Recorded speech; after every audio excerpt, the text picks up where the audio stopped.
Enquanto Luffy luta para sobreviver depois de ser completamente derrotado por Imu, as suas esperanças recaem sobre Gaban e também sobre as suas duas asas, Sanji e Zoro. E seguindo a lógica natural do shonen, isso vai levar os dois a evoluírem em nível de poder e habilidades. A verdade é que, desde o ano, não tivemos um confronto direcionado nem para Zoro, nem para Sanji, que durante a Egghead lutaram, mas não foi o típico duelo de arco que nos acostumamos a acompanhar em One Piece. Justamente por isso, as batalhas não vieram acompanhadas de um roteiro simbólico particular que pudesse dar espaço para o desenvolvimento dos dois. Mas tudo aponta para uma mudança brutal em Elbaf, porque Sanji já está de frente para Killingham com o peso das afirmações de Gaban em sua mente, sobre a sua inabilidade em se reconhecer como rei, uma clara conexão ao seu estado mental para despertar o Haki do Conquistador. Já Zoro está frente a frente com Sommers, que além de ser um membro sênior dos Cavaleiros de Deus, que ainda está mais poderoso graças ao poder da aura demoníaca do Maki, ainda conseguiu rebater com tranquilidade o golpe que o Zoro havia escolhido para derrotar o King durante a guerra em Onigashima, deixando claro na história que ele é um oponente extremamente poderoso. Mas enquanto a tarefa do Sanji parece ser um pouco mais direta, o Zoro já cresceu muito durante os últimos arcos, restando a ele duas principais formas de se elevar como combatente. 1. O domínio completo do Haki do Conquistador. E 2. O despertar da sua própria lâmina negra. Enquanto os mistérios das Kokutou, as lâminas negras dentro do universo de One Piece, ainda não foram esclarecidos, acredito que nunca estivemos tão próximos da resposta. Estamos chegando nos arcos finais e já podemos notar alguns detalhes escondidos na língua japonesa, na história das lâminas e principalmente no passado oculto de Imu. E se vamos falar de Imu e lâminas, claro que o mestre do Zoro, Mihawk, com a sua lâmina negra e ouro, vai ser uma importante parte dessa história. Então, fala galera, Chapéus para aqui, eu sou o Derek. Esse vídeo parte de uma ideia muito interessante que eu vi no canal do Luna Penhart, que eu sou grande fã, e eu vou deixar o link original do vídeo na descrição, recomendo fortemente quem quiser acompanhar, mas vamos debater isso tudo. Então se você puder, já deixa o like, já se inscreve, tá saindo vídeo de One Piece todo santo dia, daqui a pouco o review do novo capítulo, e sem mais delongas, simbora Lanzito.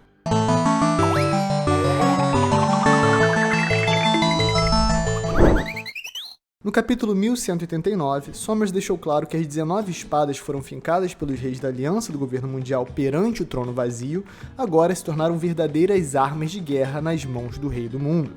Ele cita nominalmente a Lâmina do Caos Torro, Vorro, que é a Lâmina do Vazio usada no 1188 e 89, Nemesis, a lâmina que lembra a Yoro do Mihawk e também foi usada tanto contra o Loki quanto contra o Luffy, Longinus é a lança que está nas mãos de Killingham, Stigma, a lâmina que acertou o Loki em cheio e o deixou fora de combate.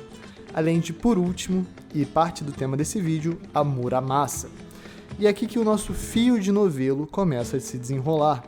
Porque não só Muramasa é um nome japonês que naturalmente já remete a uma katana, como também ela na verdade era uma espada famosa do período Sengoku, mas que a infâmia ganhou proporções colossais durante o período Edo.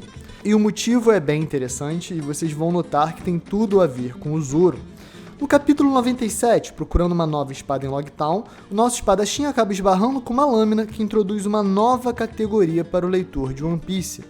Em japonês, Yoto, representando a categoria de espada amaldiçoada. A explicação do vendedor Ipponmatsu nesses capítulos se conecta diretamente à lenda histórica japonesa relativa a Muramasa. Uma espada que causaria derramamento de sangue e violência por onde quer que passe, quase como se ela tivesse uma vontade própria e fosse capaz de amaldiçoar seu mestre pela própria existência. Isso nos leva diretamente à lenda da espada criada por Sengoku Muramasa. Originalmente, esse lendário forjador criou espadas distintas que ficaram conhecidas tanto por sua qualidade, quanto escolhas particulares no trabalho que as tornariam diferentes de qualquer espada da época. Porém, nas mãos da família do Shogun Tokugawa Ieyasu, elas ficariam conhecidas não só por o quão formidáveis eram, mas também pelo azar que elas trariam, sendo conhecidas então como lâminas Yoto, ou amaldiçoadas. Resumindo a história, diversos familiares e o próprio Tokugawa Ieyasu se cortaram ou até morreram sob o fio das lâminas Muramasa, gerando assim a reputação de espada amaldiçoada que se popularizou em especial durante o período Edo, sendo um clássico dispositivo das histórias passadas naquela época. Todo esse passado carregou significância até One Piece, porque as espadas Yoto existem no mangá e a conexão com o mito de Muramasa é nítida. Por isso é tão significativo quando Sommers cita esse como um dos nomes das 19 espadas fincadas perante o trono vazio. E a reputação de Yoto não se limita a Sandai Kitetsu. A própria Nidai Kitetsu, que o Luffy usa lá em Wano para socar os capangas do Hawkins, também carregaria essa reputação. O fato é que as espadas trazem uma vontade, quase uma energia particular e fantástica dentro do universo de One Piece. Talvez a representação mais extrema disso foi quando Zoro carregou a Emma pela primeira vez e teve seu haki quase que completamente drenado pela força da espada. Considerando esses fatores, não é difícil especular que cada uma das lâminas citadas por Sommers e empunhadas por Imu em batalha também entrariam na categoria de Yoto, lâminas amaldiçoadas. Outro ponto interessante levantado é que o próprio Zoro poderia usar a Muramasa em certo momento na história, e por mais que soe estranho, tem algumas evidências bem interessantes. Acho que o mais significativo vale não só para a Muramasa, mas para todas as lâminas Yoto de One Piece.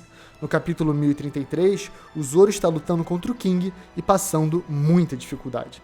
Em certo momento, a Emma, entre aspas, desobedece ele, o que faz ele ter que desviar de um golpe e ter tempo para um breve flashback em sua mente enquanto caía.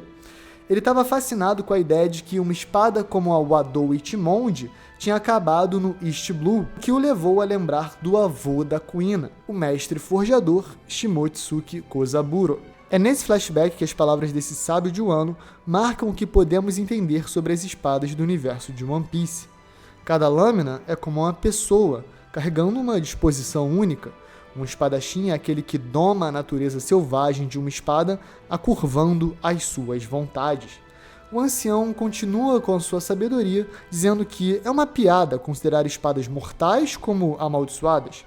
Ele diz que é a mera natureza das espadas nomeadas, e por isso considera uma espécie de elogio, enquanto os fracos espalham esses rumores sem sentidos.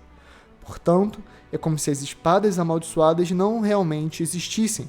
É apenas uma lenda passada por samurais que não foram fortes o suficiente para domar a tenacidade de certa espada nomeada. E claro, o Zoro não é um desses espadachins. Eventualmente, ele doma a Emma e vence contra o King. E mesmo no capítulo 97, a sua força de vontade e sorte se mostram mais fortes do que o mito da maldição da Sandai Kitetsu. Além disso, no SBS que o Oda comenta sobre o futuro do Zoro, a versão de 40 anos domina o estilo de 4 espadas, enquanto a de 60 domina o de 5. O que, claro, é uma brincadeira, mas também pode dar a ideia de mais armas para um arsenal futuro do braço direito do Rei dos Piratas. Sabemos que eventualmente o governo mundial vai colapsar e essas relíquias lendárias encontrarão as mãos de outros lutadores. A espada de Muramasa estar sob posse do futuro melhor espadachim no mundo seria tematicamente perfeito. Mas quem teria forjado a Muramasa? É difícil saber com certeza, mas a melhor dica que nós temos começa com a própria Sandai Kitetsu, a lâmina amaldiçoada de terceira geração. Essa espada é criação de Kozuki Sukiyaki, e durante a saga de Wano, ele afirma que quem forjou a Nidai Kitetsu, da mesma família só que de segunda geração, foi o seu ancestral conhecido como Kozuki Kotetsu. Sabemos a essa altura que a espada de Nasujuro é a Shodai Kitetsu, isso é confirmado, uma das 12 lâminas de graduação mais alta e também a espada amaldiçoada de primeira geração. Então, se esse ancestral conhecido como Kitetsu tivesse criado a segunda, é possível que ele também tenha forjado a primeira e a própria Muramasa.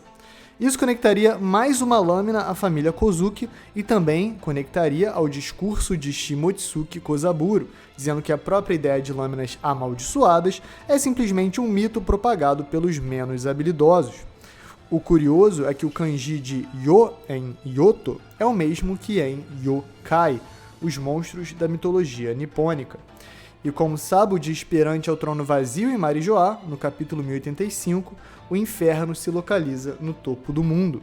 Isso bate com o Egghead, onde acompanhamos as formas demoníacas dos Gorosei, sendo claramente inspirados em yokais da cultura japonesa. Saturno é o Ushi-Oni, Nasujuro é o Bakotsu e Marcus Mars o Itsumade, todas figuras folclóricas, assustadoras e bem conhecidas. Não deu pra entender na época, mas no fim do arco de Egghead, nós acompanhamos Imu retirando os poderes de Saturno, o que foi representado como uma aura demoníaca negra, deixando seu corpo e expurgando seus poderes.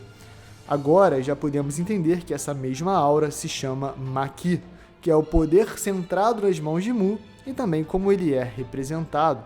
Outro detalhe que podemos notar, relendo esses capítulos, é que quando o Saturno cospe uma aura negra em direção ao Luffy no modo Nika, e elas são rebatidas pelo seu taco de beisebol da liberdade, podemos ver que no momento de impacto elas geram uma série de explosões colossais.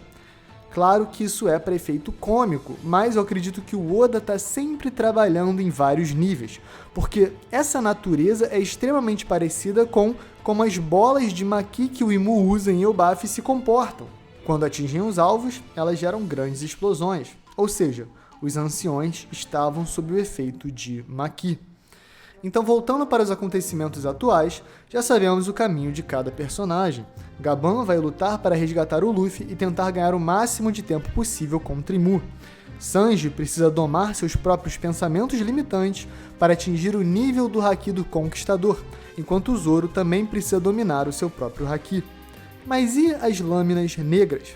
Pois é, eu acredito que esse é o próximo nível que o espadachim das três espadas vai chegar. Ele será capaz de, pela própria força, domar suas lâminas e fazerem com que atinjam o status de Kokuto, uma lâmina negra. E ele já possuiu esse tipo anteriormente. A Meito Shusui, que ele acabou retornando ao túmulo de Ryuma em um ano e recebendo em troca da própria Hiyori a espada do seu pai, Emma. Que não é uma lâmina negra. Atualmente, nenhuma das espadas do Zoro tem essa característica. Mas por que lâminas negras? Aqui precisamos nos aprofundar no mural de Harley e na ideia de aura demoníaca do Maki. No desenho do capítulo 1138, podemos notar uma figura com asas e uma auréola de cor clara em sua cabeça, provavelmente representando um lunariano do passado. E essa auréola parece se encaixar perfeitamente com o Omen invocado por Imu em Elbaf, ou seja, um poder divino do passado que foi roubado e corrompido pelo Rei do Mundo. Então, se o Maki é representado por uma chama negra, podemos especular que a origem desse poder veio do Sol carregado pela figura demoníaca do Harley, ou até mesmo pela chama da Terra mencionada nesse texto antigo. Usada de combustível e adicionada do Maki, ela teria se transformado na habilidade que Imu manipula para quebrar todas as leis do universo em termos de batalha e poder. E tendo chamas negras como tema, podemos tentar conectá-las às lâminas negras. Porque conforme a ideia de Shimotsuki Kozaburo, é quase como se cada espada tivesse a sua própria vontade. Além disso, sabemos que elas são condutoras de Haki do espadachim que a comanda em combate. Mas e se esse Haki, ou vontade, entrasse em contato com o Maki? O que aconteceria? A teoria é que uma lâmina ganha o status de Kokuto quando o Haki do seu mestre consegue domar completamente o Maki que estaria em contato com a lâmina, sendo assim representado pela mudança de cor da espada. Mas exemplificando como história fica mais fácil de entender. Sabemos sobre a lenda em que Ryuma cortou um dragão com um só golpe, sendo então reconhecido como o maior espadachim da sua era e considerado por muitos o de todos os tempos. E claro, isso é também uma referência à série que Oda criou antes de One Piece fazer sucesso, mas que o inspirou tremendamente, chamada de Monsters, onde sim, um dragão é cortado por um espadachim. Tem na Netflix. Mas e se na história atual, esse dragão cortado por Ryuma não fosse uma cria do próprio Imu? No capítulo 1085, já vimos ele tomar uma forma um tanto suspeita, guardada nas trevas da silhueta criada pelo autor. Isso encaixaria com a ideia de que o dragão de Punk Hazard, na verdade, era um animal de estimação criado para os dragões celestiais por Vegapunk e seu time de pesquisa, a feição dos próprios poderes do Rei do Mundo, sem nunca ninguém ter nem chance de descobrir a verdade. Porque, como sabemos, o Wano teve um papel vital na Guerra do Século Perdido. A melhor evidência que temos hoje para isso é saber que eles foram responsáveis por forjar os poneglyphs, além de que Pluton, a arma ancestral, parece estar selada e submersa no território de Wano, aguardando o retorno de Joy Boy. Unindo isso aos nossos conhecimentos atuais da obra, faria sentido que Imu tivesse mandado um dragão gigantesco, imbuído de Maqui, diretamente para o Wano, mas o espadachim Ryuma simplesmente o tivesse cortado com a sua espada e assim feito nascer a lenda do samurai matador de dragões. Mas mais importante que isso, a Shusui teria absorvido o poder do Maqui durante o ato, o que teria até uma pitada de ritual de sacrifício por trás da ideia, mas que podemos entender como uma maneira do Maqui absorvido ter sido dominado pelo poderosíssimo Haki de Ryuma e então revelado a Espada Negra, denominação Kokutou Meito Shusui, exatamente como fomos apresentados a ela em Thriller Bark. Isso está muito próximo do destino do Zoro em Elbaf. Ele também vai cortar um dragão imbuído de Maqui, mas no caso seria Sommers, o dragão celestial, carregado da auréola das trevas e dos poderes da aura demoníaca de Imu. Assim, a sua espada poderia passar pelo mesmo processo que Shusui e Ryuma passaram 500 anos antes do início da história, o que seria ainda mais lendário, com uma metáfora fascinante de acompanhar, bem no estilo de escrita de One Piece. Isso pode ser o sinal de que ele estaria pronto para desafiar Mihawk, finalmente tendo criado a sua própria lâmina negra.